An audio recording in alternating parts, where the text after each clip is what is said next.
Atenção! Começa agora uma teleaula de Biologia do Ensino Médio. Você vai assistir a teleaula de número 31. Bons estudos!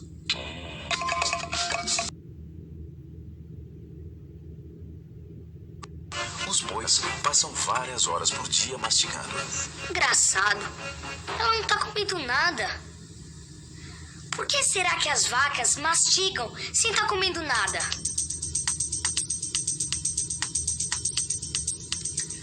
E você tem ideia por que o gado mastiga tanto mesmo quando não está ingerindo alimento? Na teleaula de hoje, você vai ver como se dá a alimentação do boi e da vaca. E vai ver por que eles passam várias horas por dia mastigando, mesmo quando não estão comendo.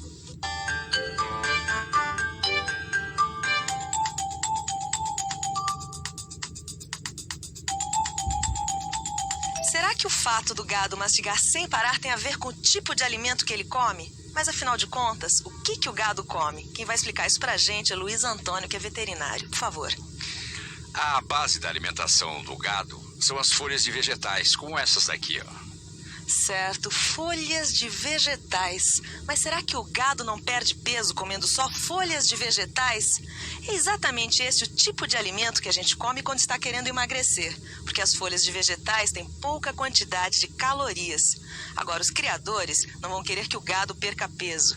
Muito pelo contrário. Quanto mais peso ganharem o boi e a vaca, melhor. Cana-de-açúcar e capim. Couve, escarola, alface. Saber por que o gado engorda com folhas de vegetais e nós não? Vamos conhecer uma substância chamada celulose. A celulose é uma substância que está presente no envoltório na maioria das células das folhas. Nós, assim como todos os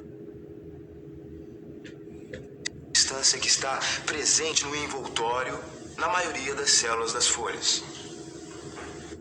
Nós, assim como todos os vertebrados, não temos no nosso organismo enzimas para digerir a celulose. Portanto, grande parte da celulose que ingerimos não é digerida, não se transformando em glicose. Assim, não absorvemos a celulose como nutriente. Por causa disso, para nós, as folhas dos vegetais são alimentos muito pouco calóricos. Quando comemos folhas, aproveitamos muito pouco o material que ingerimos. E os bois e as vacas, como é que eles aproveitam a celulose das folhas dos vegetais? Uma das peculiaridades dos bois, das vacas e de alguns outros herbívoros que permite esse aproveitamento dos vegetais é uma associação com os micro-organismos que vivem no estômago desses animais.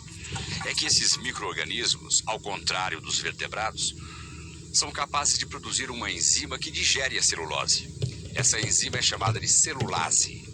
Só que o aproveitamento dessa associação com os micro-organismos também depende de certas peculiaridades da divisão do estômago dos bois e das vacas. Para você entender isso melhor, vamos imaginar o estômago de um boi isolado e aberto, como está nessa figura aqui. Porque, na verdade, esses órgãos são assim, um sobreposto ao outro. Quando estão pastando, os bois arrancam grandes pedaços de folhas, mastigam rapidamente e engolem. E esse alimento mal mastigado vai direto para o rumen, onde fica armazenado por algum tempo. No rumen, os micro-organismos, que são em grande quantidade, já começam a digerir a celulose. Uma parte da glicose resultante dessa digestão é usada na alimentação dos próprios micro-organismos, que, bem alimentados, podem se multiplicar rapidamente. Depois de algum tempo no rumen, o alimento passa para o retículo e do retículo volta para a boca, onde é demoradamente mastigado. As folhas são trituradas, retículo e de novo pelo esôfago. Quando volta para a boca, o boi começa o processo de ruminação, mastigando por mais algum tempo o alimento que já passou pela primeira fase da digestão. Mãe! E é, Dudu? Vem cá! Que foi, filho? Ô, mãe, depois que o boi rumina o alimento, o que acontece? Ora, Dudu, aí o boi engole o alimento outra vez.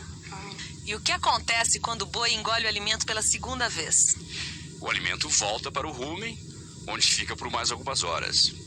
E durante esse tempo, lá dentro do rumen, os micro-organismos digerem praticamente toda a celulose dos vegetais que foram triturados. Virando partículas, né?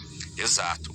E por serem partículas bem pequenas, os alimentos podem ser melhor digeridos, já que aumenta a superfície de contato entre eles e as enzimas digestivas. E você já viu numa outra teleaula que é muito importante que exista uma grande superfície de contato entre os alimentos e as enzimas digestivas, não é isso? Exatamente. E ao final de algum tempo, a maior parte da celulose ingerida pelo boi é transformada em glicose através da ação das enzimas dos micro-organismos.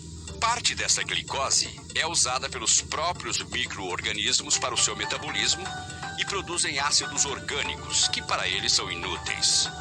Além disso, os micro-organismos produzem vitamina B e proteínas, que são sintetizadas a partir de substâncias não nitrogenadas e sais de amônio. Mas será que só os micro-organismos são capazes de sintetizar proteínas a partir de aminoácidos?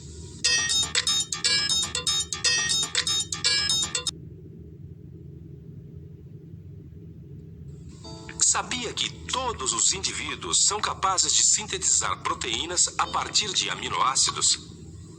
Nós absorvemos aminoácidos resultantes da digestão de proteínas e os reorganizamos nas nossas próprias proteínas. A diferença dos micro-organismos dos ruminantes é que eles são capazes de utilizar sais nitrogenados e sintetizar aminoácidos e proteínas. E as proteínas que os micro-organismos sintetizam também servem de alimento para os bois. Antes de continuarmos na nossa investigação sobre a alimentação dos bois e das vacas, vamos conferir alguns dos constituintes do rumen nessa primeira etapa da digestão. A glicose, produzida pela digestão da celulose feita pelos micro-organismos, os ácidos orgânicos, produzidos pelos micro-organismos, a vitamina B e as proteínas, também produzidas pelos micro-organismos, e os micro-organismos e a celulose não digerida. Todo esse material vai formar o bolo alimentar, que, engolido pela segunda vez, passa por todos esses outros compartimentos do estômago até chegar ao intestino. Algumas substâncias são absorvidas diretamente pelo boi e outras precisam ser digeridas para poderem ser aproveitadas. A glicose, os ácidos orgânicos e a vitamina B podem ser absorvidos pelas células que revestem o intestino e entrar na corrente sanguínea do animal. E as proteínas e os micro-organismos, que apesar de também serem alimentos para o boi, precisam ser digeridos antes de serem absorvidos. E é justamente o que acontece quando o bolo alimentar chega no abumaso, que é a única porção do estômago do boi que contém glândulas produtoras de enzimas digestivas. Concluindo, na segunda vez que o boi engole o alimento, ele faz esse trajeto, indo da boca para o intestino.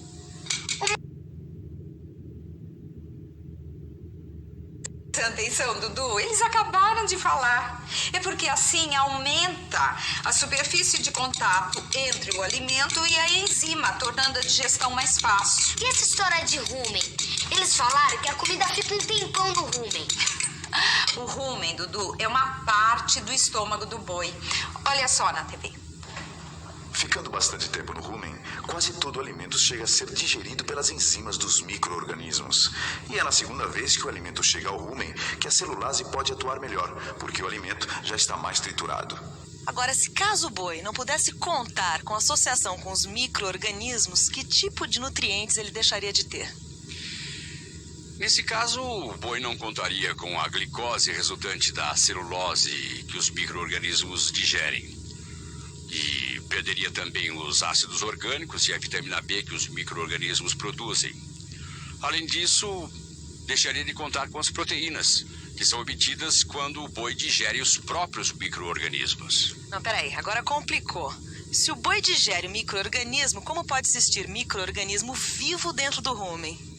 Isso é fácil de entender. É que os micro-organismos encontram uma condição ideal para crescerem e se multiplicarem dentro do rumen. Por isso eles são tantos, que chegam a constituir até 2 quilos do conteúdo estomacal dos bois. Quer dizer então que os micro-organismos são fundamentais para os bois? Ah, são mesmo.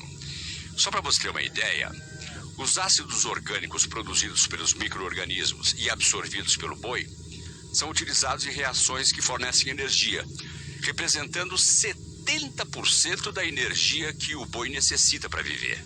Nossa...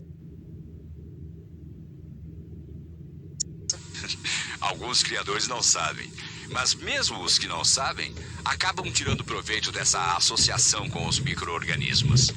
É muito comum eles darem sais de amônio para o gado. E esses sais são usados pelos micro-organismos para a produção de proteínas que servem de alimento para o boi, que é de onde vem a parte mais significativa dos aminoácidos necessários para o boi. Sabia que, assim como nós, os bois também necessitam de uma dieta rica em carboidratos, proteínas e lipídios?